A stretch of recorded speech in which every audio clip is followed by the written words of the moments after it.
नमस्कार। आप सभी का इस कथा पटल पर हार्दिक स्वागत है। दोस्तों, आज की कहानी का शीर्षक है ड्राइंग रूम, जिसके कथाकार हैं राजकमल चौधरी।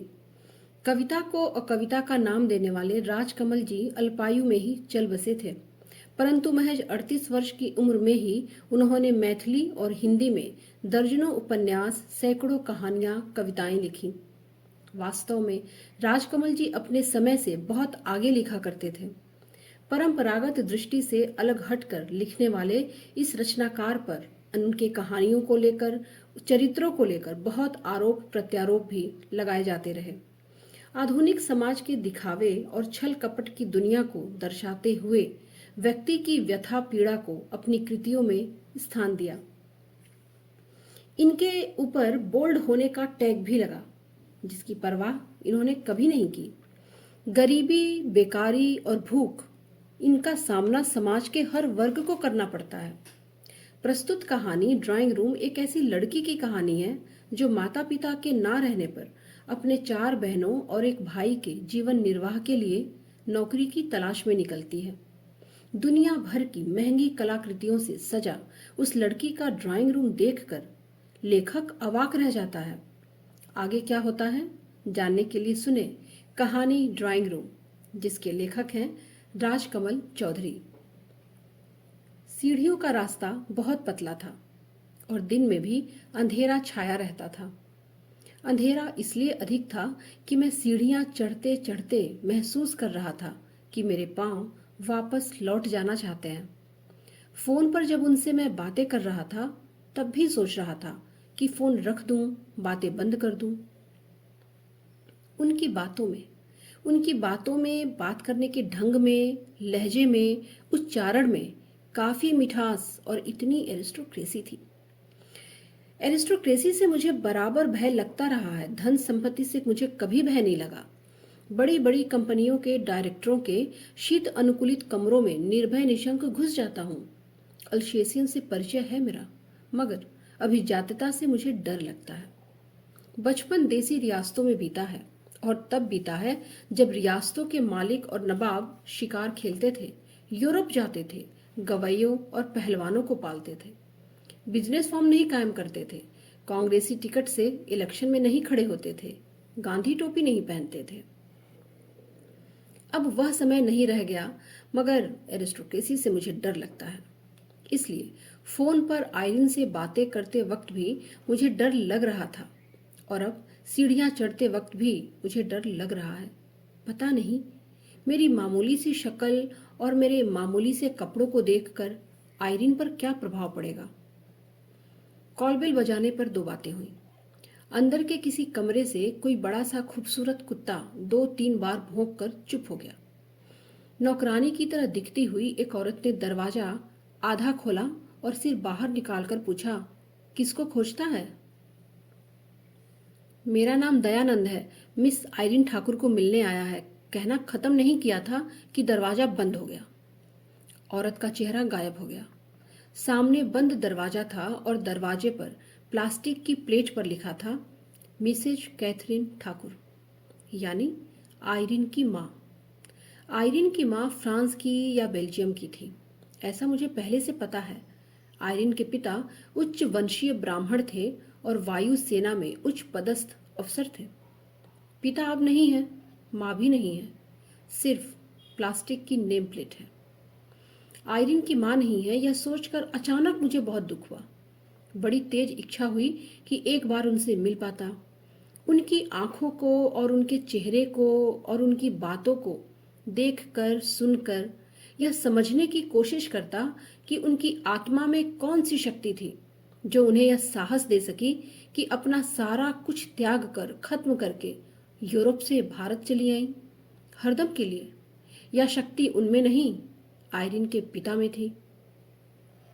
दरवाजा फिर खुला और 24-25 की एक लड़की ने मुझसे कहा, अंदर आ जाइए।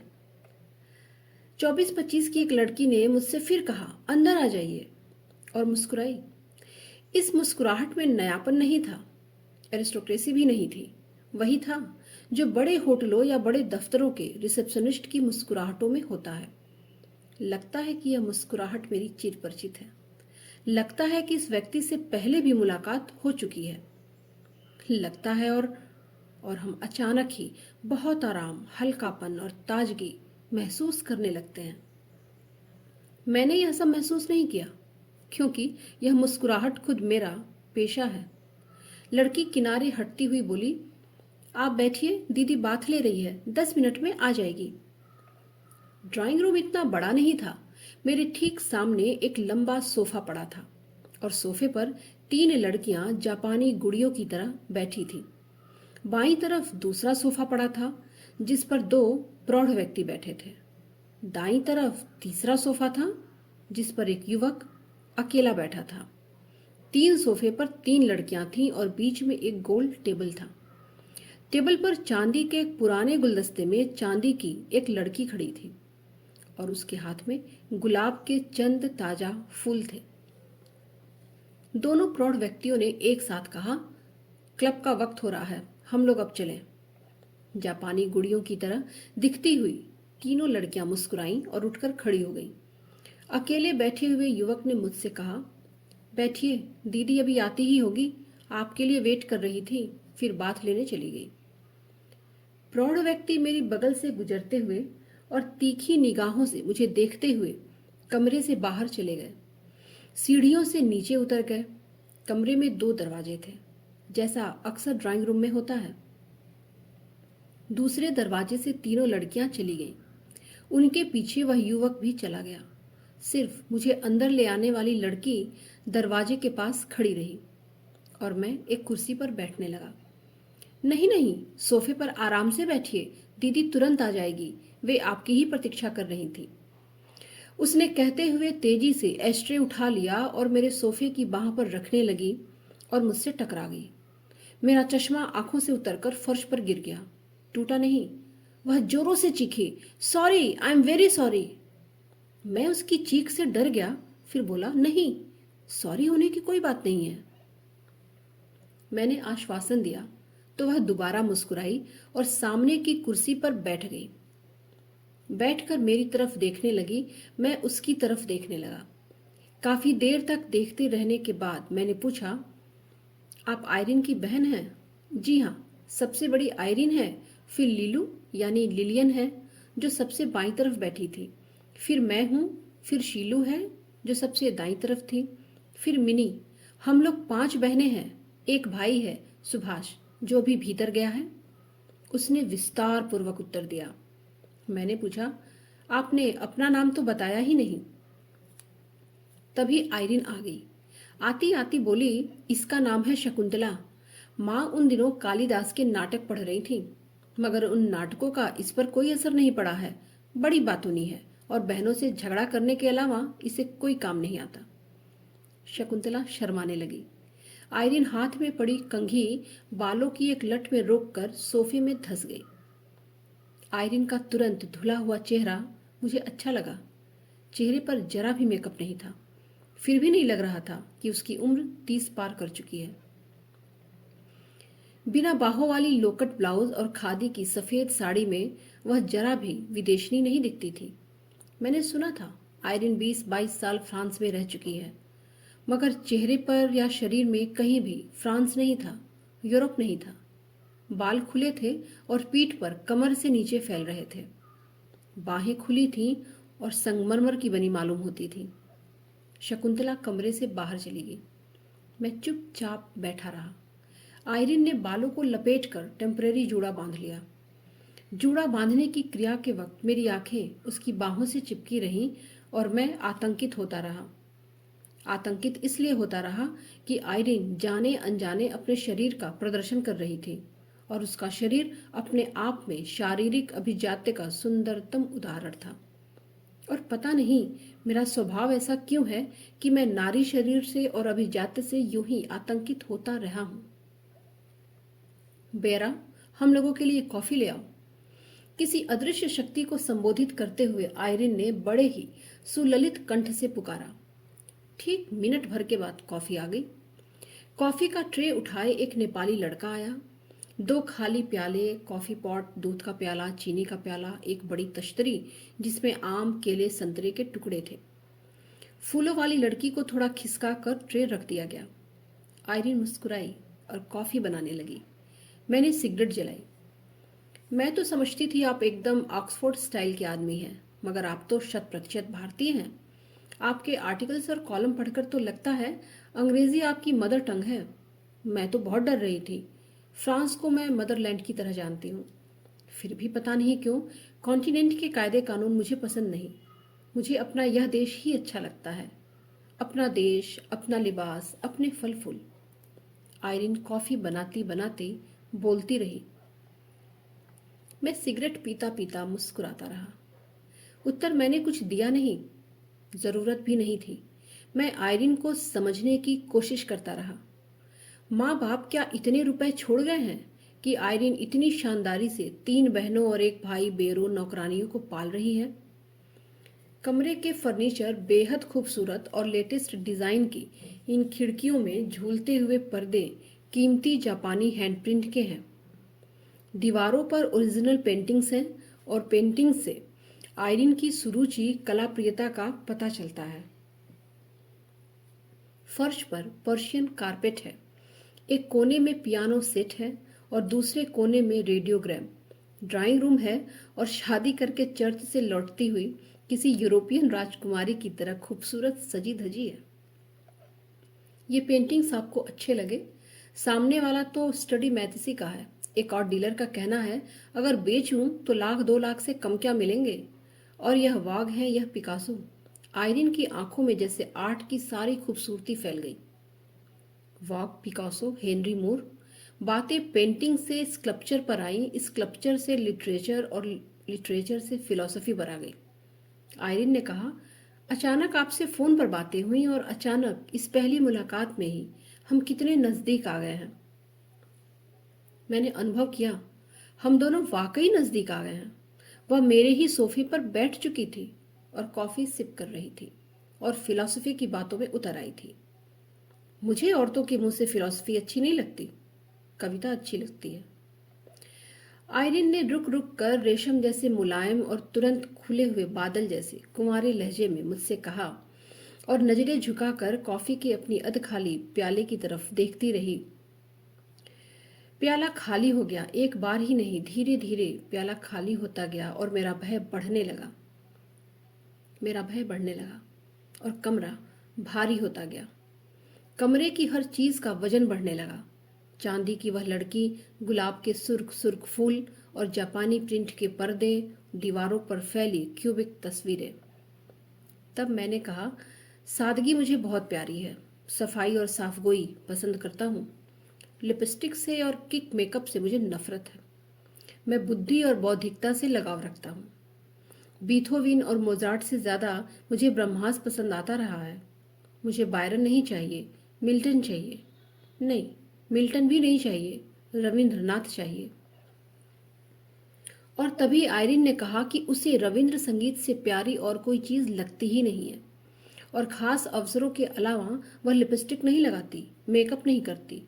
बस जूड़े में मोतिया, बेला या गुलाब के 4 फूल डाल लेती है और गले में छोटा सा कोई नीलम, हीरा या पन्ना डाल लेती है।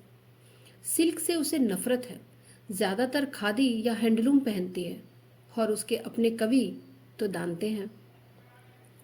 और आयरिन ने कहा कि शकुंतला के डांस का उदाहरण नहीं मिल सकता है। राम गोपाल और उदय शंकर जैसे लोग तारीफ करते नहीं थकते, मगर शकुंतला कहती है प्रोफेशनल नहीं बनेगी, शौक है बस। और लिलियन, संगीत में उसके प्राण बसते हैं। रेडियो वाले पता लिखते लिखते थक गए। लिलियन प्रोग्राम देने नहीं जाती है। फिल्म वालों ने प्लेबैक का ऑफर दिया था, मैंने मना कर दिया। आखिर लोग क्या कहेंगे, क्लेरियन ठाकुर की बेटी फिल्मों में गाती है। शीलू तो बस अपने फ्लाइंग क्लब की ऑनरेडी सेक्रेटरी है। अपना हवाई जहाज तो कभी होगा नहीं। होगा तो शायद शीलू रात दिन आकाश में ही उड़ती रहेगी। सिर्फ मैं ही कोई शौक नहीं पालती।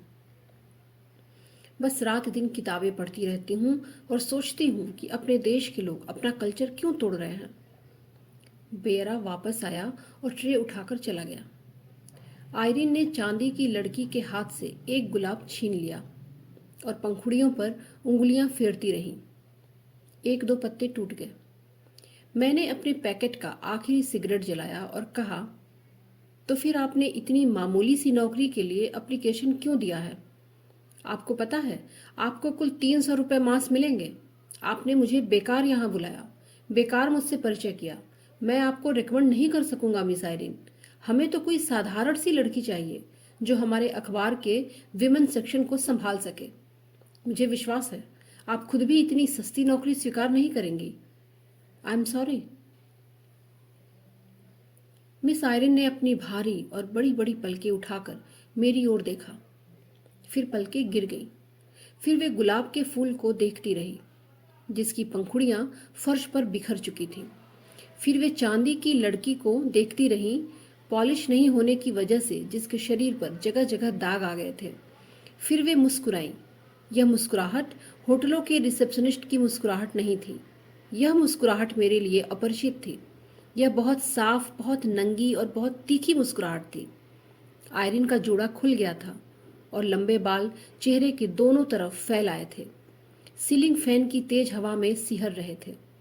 मेरे मन का सारा भय, सारा आतंक खत्म हो चुका था और मुझे याद आ चुका था कि मैं अपने अखबार के मैगजीन सेक्शन का प्रधान संपादक हूँ और आयरिन ने मेरे नीचे काम करने के लिए दरख्वास्त दिया है।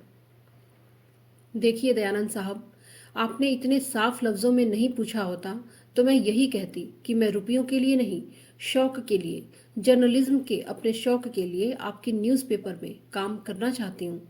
मगर अब ऐसा नहीं कहूँगी। आप बहुत ईमानदार आदमी हैं। आपसे कोई बात छिपाने से मेरा लाभ नहीं है, नुकसान ही है। आइए मैं आपको अपना घर दिखाती हूँ। आयरिन ने कहा और उठ खड़ी हुई। मेरा हाथ पकड़कर मुझे लगभग खींचती हुई अंदर की तरफ खुलने वाले दरवाजे में ले गई।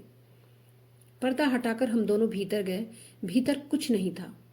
बहुत ही छोटा किचन का कमरा था। कमरे में एक और चूल्हे पर चावल पक रहा था। खाने के बर्तन बिखरे थे। 2-3 बड़े बड़े ट्रंक रखे थे। बिस्तरों के बंडल पड़े थे। घर गृहस्थी का पूरा सामान बिखरा पड़ा था। दूसरी ओर जमीन पर दरी बिछाकर तीनों बहनें बैठी थीं। शकुंतला फिल्म फेयर का कोई पुराना अंक पलट रही थी। लीलू चावल से कंकड़ पत्थर चुन रही थी और शीलू अधलेटी पड़ी थी और ताड़ के पत्ते का पंखा खुद को और अपनी बड़ी बहनों को झल रही थी। एक मोढ़े पर भाई बैठा था और फिजिक्स की एक किताब पढ़ रहा था। कमरे में कहीं जगह नहीं बची थी जहां मैं और आयरिन एक साथ खड़े हो सकते।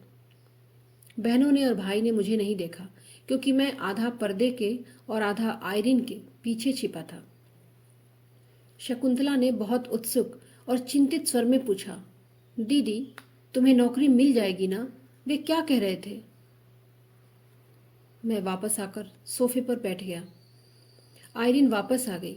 दरवाजे के पास खड़ी रहकर ही बोली, दयानंद साहब, इस कमरे की हर चीज़ किराए की है और पिछले 5-7 महीनों से किराया नहीं दिया गया है। और नेपाली बेरा और नौकरानी मेरे नहीं हैं, बगल के बड़े फ्लैट वालों के हैं। वे लोग दयालु हैं, कभी कभी अपने नौकरों से हमें काम लेने देते हैं। मैंने आयरिन को कोई उत्तर नहीं दिया। बुझी हुई निगाहों से ड्राइंग रूम की हर चीज़ देखता रहा। आयरिन को देखता रहा। आयरिन को फैशन से, मेकअप से, ऐशो आराम से वाकई नफरत है। दोस्तों, आपको अगर ये कहानी पसंद आई हो तो ज़रूर इस कहानी को लाइक करें, शेयर करें और चैनल को भी सब्सक्राइब करें। कहानी सुनने के लिए आप सभी का हृदय से बहुत बहुत आभार।